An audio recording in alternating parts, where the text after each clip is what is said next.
पुढील स्टेशन चंडिका देवी मंदिर, जुचंद्र, नायगांव। यात्रीगण कृपया मन में भक्ति का भाव लेकर उतरे और मंदिर की जगह पर कचरा न फैलाएं।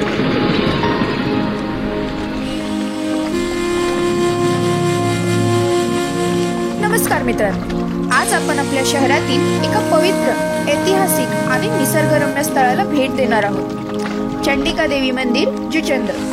शहरी धावपळीतून बाहेर पडून शांततेच्या आणि भक्तीच्या एका सुंदर प्रवासाची ही सुरुवात आहे। हे मंदिर जुचंद्र स्थानकाजवळ असलं तरी सर्वात जवळचं रेल्वे स्थानक म्हणजे नायगाव पूर्व। तिथून अवघ्या 20 रुपयात रिक्षाने तुम्ही मंदिराजवळ पोहोचू शकता। या रस्त्याला जायला रोज मला अजिबात मजा येत नाही, पण आज मला खूप मजा येते। परत एकदा संडे आणि आज आम्ही चाललो आहोत जुचंद्र। म्हणजे तू काय उठली सुटली गाडीत बसली का? चंडिका माता देवी मंदिर येथे आम्ही दर्शन घेण्यासाठी जात आहोत आणि आता भेटूया, चला डायरेक्ट जागेवर।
त्रिमूर्ती अशा 3 देव्यांचं एकत्र मंदिर असलेल्या चंडिका माता मंदिरात चालू आहे आणि तुम्ही आता पाहू शकता आम्ही त्या रस्त्यावरून जाताना मला मंदिर एवढं सुंदर दिसलंय। डोंगरामधून आलो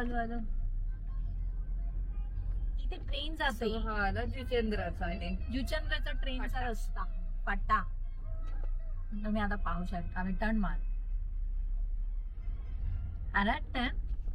हे बघा ट्रेन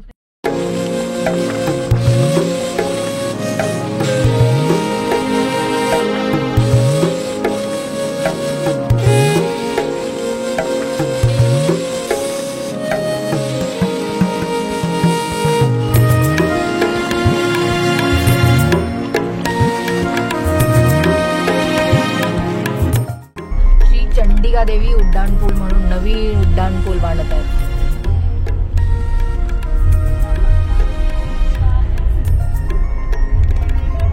ढग बघून घ्या,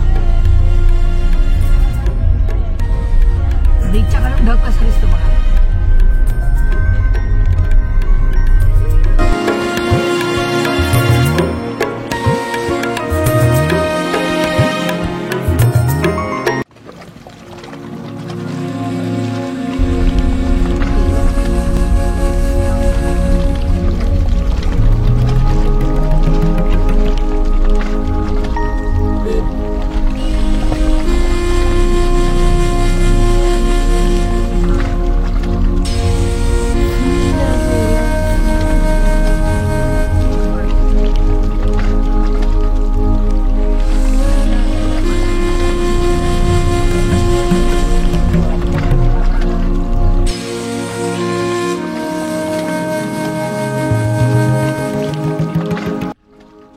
रंगमंच आहे. जसं त्यांनी वेगवेगळे कार्यक्रम होतात सांगितले त्यानुसार सगळ्या सेवा, त्यांच्यासाठी जागा, गुलमोहराचं झाड आहे आणि तिथून हा एक दुसरा रस्ता. हाच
मंदिराच्या पायथ्याशी पोचलो तेव्हा आम्हाला स्वच्छ पार्किंग, भव्य पायऱ्या आणि आजूबाजूचं हिरवंगार सौंदर्य दिसलं.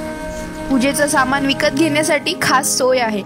पायऱ्या चढताना मनात श्रद्धा आणि आजूबाजूच्या परिसराबद्दल कुतूहल दोन्ही वाढत होतं.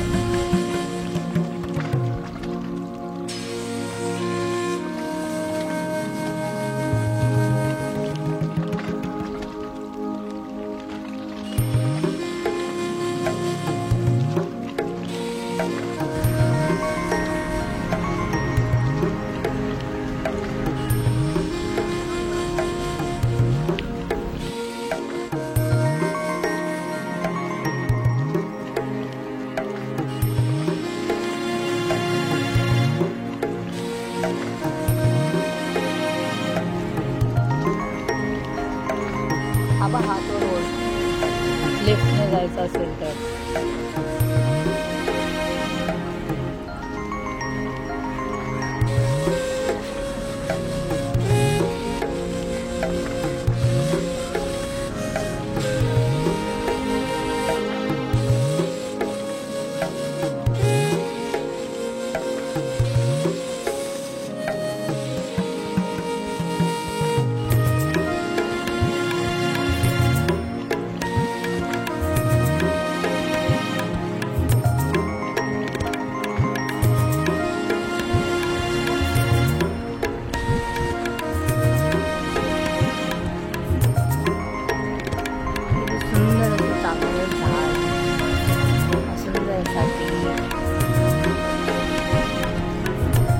असंही म्हटलं जातं की वसई किल्ला बांधण्यासाठी वापरण्यात आलेले दगड याच डोंगर परिसरातून आणले गेले होते.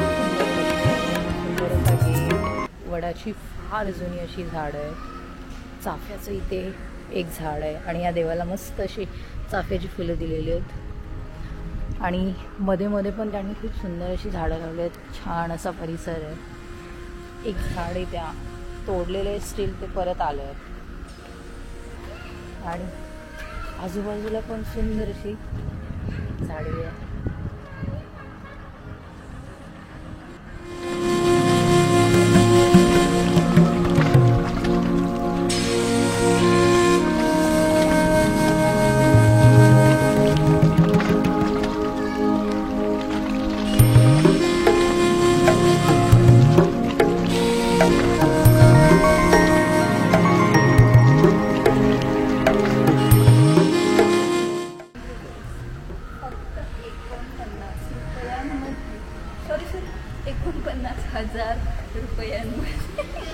विवाह सोहळा करण्यात येईल. स्वतंत्र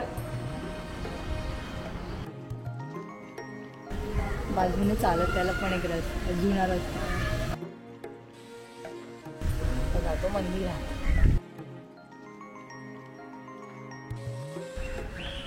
अशी टेकडी आणि किती छान हवा येते.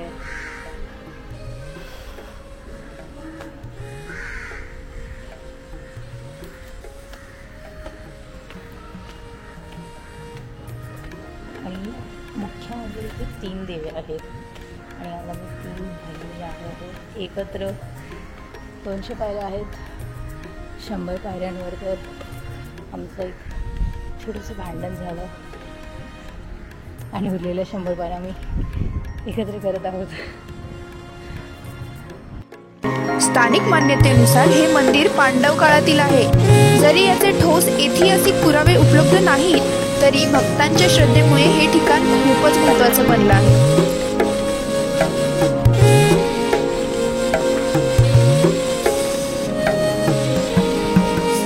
एकूण माहितीनुसार सुमारे 60-70 वर्षांपूर्वी डोंगरावर जाण्यासाठी कोणतीच पायवाट नव्हती. 2002 साली भक्तांच्या सोयीसाठी मंदिराचं नूतनीकरण केलं आणि एक 5 मजली इमारत बांधली. सुमारे 200 पायऱ्या असून यामध्ये ज्येष्ठ नागरिक आणि अपंगांसाठी लिफ्टची सोय आहे.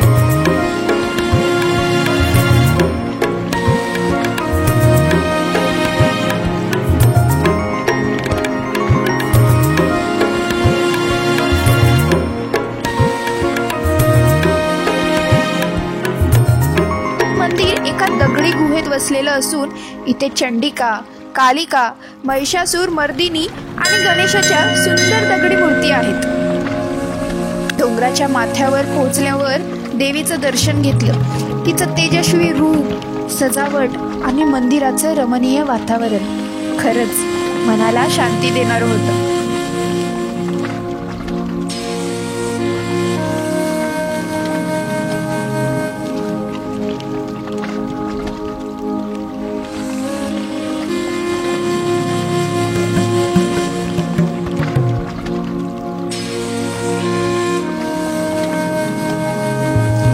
आम्हाला तिथल्या पंडितजींशी संवाद साधण्याची संधी मिळाली आणि त्यांनी मंदिराचा इतिहास, देवीचं महत्त्व आणि रोजच्या पूजा विधीबद्दल खूप सुंदर माहिती दिली. त्यांच्या बोलण्यातून परंपरांचा स्पर्श जाणवला.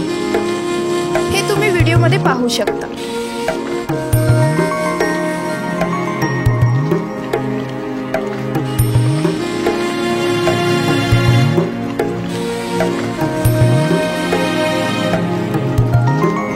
नमस्कार. आज आपण आहोत प्रमोद पाठक यांच्यासोबत.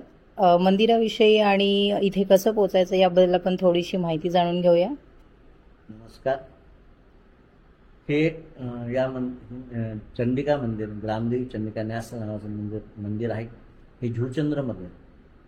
जसं प्रत्येक मंदिराचा एक इतिहास असतो, या मंदिराचा पण इतिहास आहे की या ठिकाणी ज्या वेळेस सती माताचा ज्यावेळेस यज्ञकुंडात आहुती पडली होती त्यावेळेस शंकराने त्या सीतामातेचं देह धारण केलं होतं.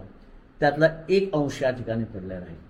तर त्याचे 3 भाग विभाग होऊन या ठिकाणी एक नंबर कालिका माता आहे, मध्ये चंडिका आहे, महिषासूर मर्दिनी, गणपती असे स्वयंभू या ठिकाणी मंदिर आहे. या मंदिरात काही मूर्तीची निर्मिती नाही केलेली, गुफेमध्ये आहे. या ठिकाणी पूर्वी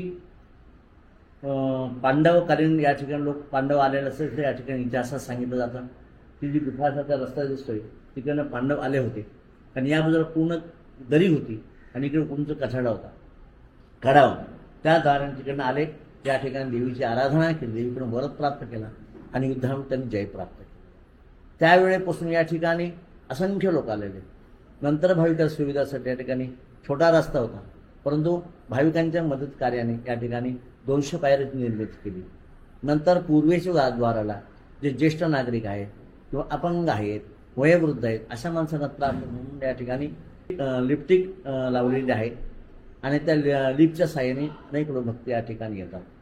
तसेच या ठिकाणी गोरगरिबांसाठी नवरात्रामध्ये 30 रुपयांना अल्पाहारामध्ये जेवण दिलं जातं. अशा अनेक उपक्रम आहेत. त्यामध्ये गरीब दाम्पत्यासाठी 101 रुपयांमध्ये विवाह या ठिकाणी केले जातात. तसेच श्रावण महिन्यामध्ये या ठिकाणी वृक्षारोपणचा कार्यक्रम असतो. दरवर्षी अश्विन नवरात्रामध्ये 9 दिवस या ठिकाणी सप्तसिद्धे पाठ होम हवन केलं जातं. आणि येणाऱ्या भाविकांसाठी त्या ठिकाणी अनेक प्रकारच्या सुविधा दिल्या जातात. तसंच या ठिकाणी येणारे लोक कर्नाटक आहे, आंध्र प्रदेश आहेत, पंजाब आहेत, गुजरात या ठिकाणी दर पौर्णिमेला गुजराती लोकांचा या ठिकाणी भंडारा उत्सव केला जातो. त्या हजारो लोक इथे अन्नदान केलं जातं. नवसाला पावणारे म्हणून देवीचे प्रख्यात आहे. ज्यांना काही अडीअडचणी आहेत, त्यांना कोणाला लग्नकार्यात विघ्न येत आहे, अडचणी आहेत, कोणा कोर्ट कचेरीत हे अपयश येतं आहे, कोणाचं घराचं काम होत नाही, अशा प्रकारे भाविक लोक या ठिकाणी येतात, देवीला नवस बोलतात, आपल्या मनाची इच्छा करतात आणि आईच्या कृपेने सगळ्या इच्छा पूर्ण झाल्यानंतर लोक बोलतात. असंख्य लोकांच्या भक्ताला पावणारी अशी चंडिका देवी म्हणून याची प्रसिद्ध आहे. ज्या लोकांना मुंबईवर येणं असेल तर हायवेनी, अहमदाबाद हायवेनी बफाणा नाक्यापासून 1.5 किलोमीटरवरती हे मंदिर देवस्थान आहे. हायवेवरून तुम्हाला हे महामार्ग देवीच्या कळसात दर्शन होतं. जर तुम्ही पश्चिम मार्गे या ठिकाणी रेल्वेद्वारे आले तर या ठिकाणी नायगाव स्टेशनला उतरून त्या ठिकाणी आलं तर 3 किलोमीटर अंतरावरती रिक्षाची किंवा बसची सुविधा आहे. त्याप्रमाणे इथे येऊ शकतात. देवाचं दर्शन घेऊन आपल्या मनोकामना या ठिकाणी पूर्ण होतात. आईच्या प्रमाणे सगळ्यांच्या इच्छा परिपूर्ण हो, त्यांनी इच्छित कार्यामध्ये यश द्यावा ही आईच्या चरणी प्रार्थना. नमस्कार.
बाजूला गेल्यावर एक लहान अशी गुहा दिसते.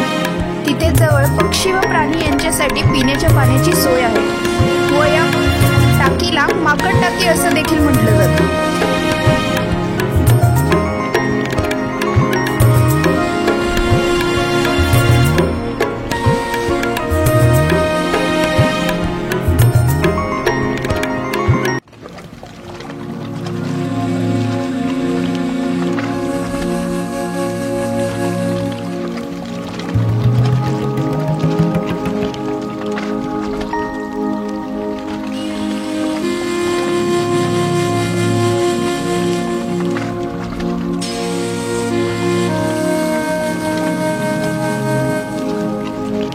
जणू निसर्गानेच इथे थांबण्यासाठी आणि विश्रांतीसाठी खास जागा निर्माण केली आहे. थंडगार वारा, सृष्टीच्या सानिध्यात आणि शांतता यामुळे मन तिथेच गुंतून जाते. त्यानंतर प्रसाद घेतला, पायऱ्यांवर बसून खाल्ला, थोडा वेळ विश्रांती घेतली आणि मंदिराच्या आठवणी मनात साठवत आम्ही परतीच्या प्रवासाला लागलो.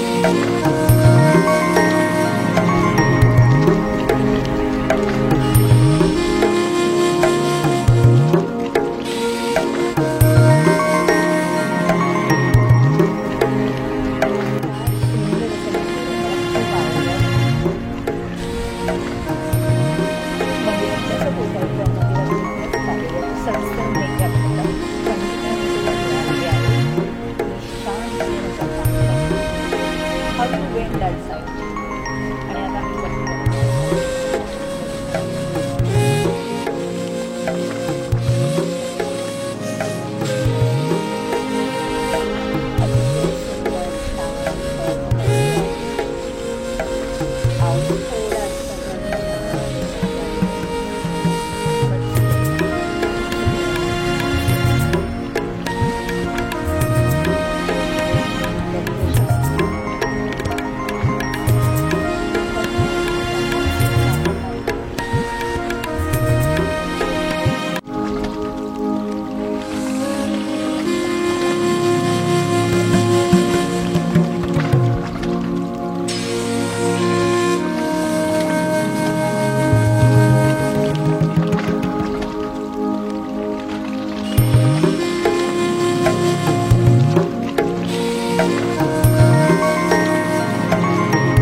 सिग्नल दिल्यापासून पण एवढा वेळ लागतो आज मला कळलं. सिग्नल कधी दिला जातो पूर्ण त्या स्टेशनवरून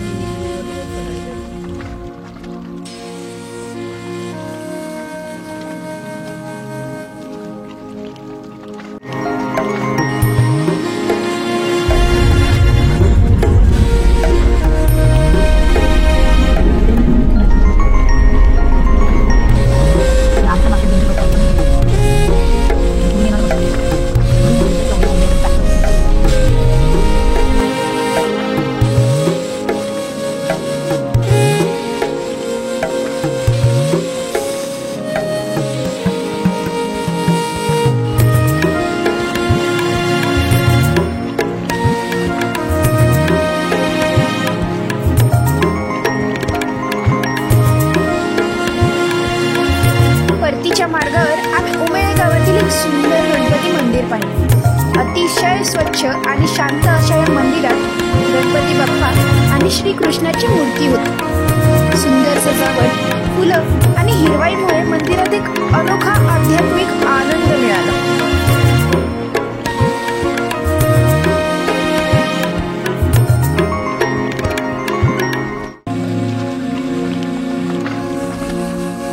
आजचा हा दिवस शांततेचा, श्रद्धेचा आणि आपल्या संस्कृतीशी जोडणारा ठरला.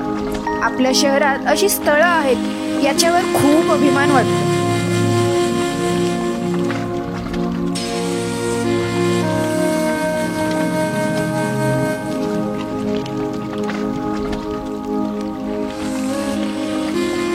आता या स्थळी कसं पोहोचायचं याची सविस्तर माहिती आम्ही तुम्हाला स्क्रीनवरती दाखवली आहे. तुम्ही स्क्रीनशॉट घेऊ शकता.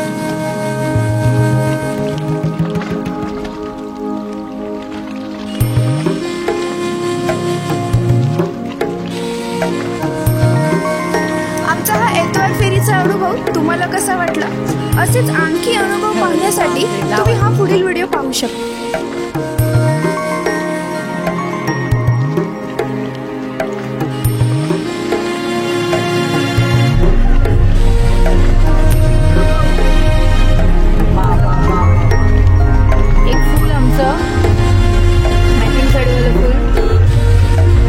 दुसरं फुल निसर्गात त्याला मॅचिंग फुल मिळालं.